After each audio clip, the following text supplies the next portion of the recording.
Hey guys, so I finally have time to leave a review for something. I have been painting and painting and painting, and so I have been listening to a lot of different books over like the last 3 weeks to a month.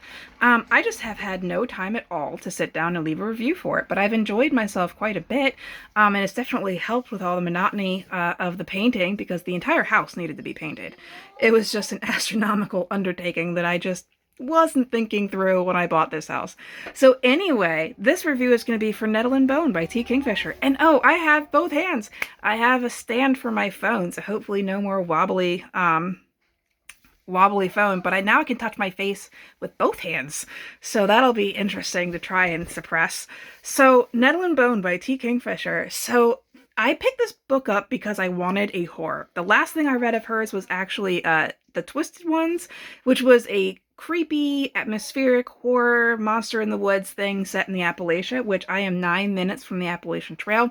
So it just kind of added a little extra layer of creepiness, and I really enjoyed it, and I was looking for something darker. So I picked up Nettle and Bone because of the preview on Amazon had the main character, Mara, cutting her hands into pieces, thinking about her impending doom, trying to complete an impossible task while in absolute agony. I was like, okay, cool, this is a dark fantasy.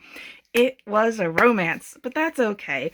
That's fine. It's fine. I enjoyed myself a lot. So anyway, the reason why the book opens like that is that the plot line is a little bit darker with this one.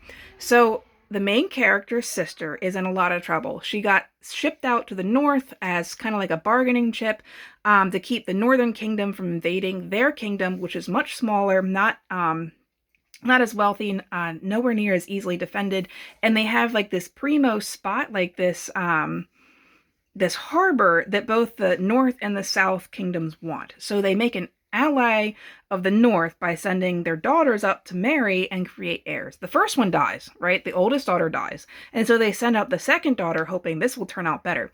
She has one child and a whole bunch of miscarriages and a lot of bruises, right? Like it's a bad situation. She's being abused.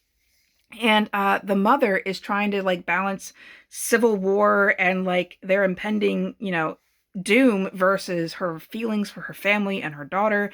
And the youngest sister, the main character, is just watching all this like, holy fuck. Like, what the hell? So she's going to try and get her sister out of this really bad situation. And to do that, she tries to gain the favor of a graves witch. So the opening of the book is her trying to complete these three impossible tasks to gain the favor of this graves witch to go and try and help her get her out of the grasp of this like insane prince in the north. So that is how the book opens. So I thought it was going to be a little bit darker, but the tone changes and gets a little bit lighter and a little bit lighter. So it's more of an adventure story, like for a lot of the page time.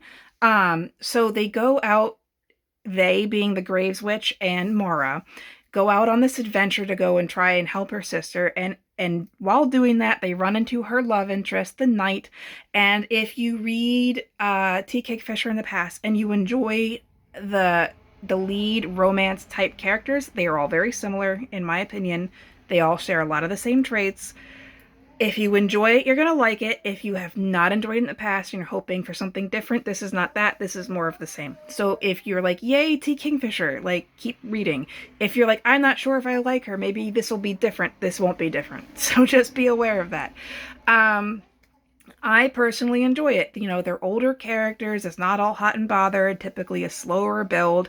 And the main character tends to be, just a good person, right? So I enjoy those stories. So anyway, the knight gets wrapped up into this, and then like the ending third, the Graves Witch meets like this fairy godmother in a very real sense. She calls herself a fairy godmother, and it's like Nanny Ogg and Granny Weatherwax together again. Like the personality types are very similar. The back and forth, the banter is just very similar, and I was just enjoying myself so much.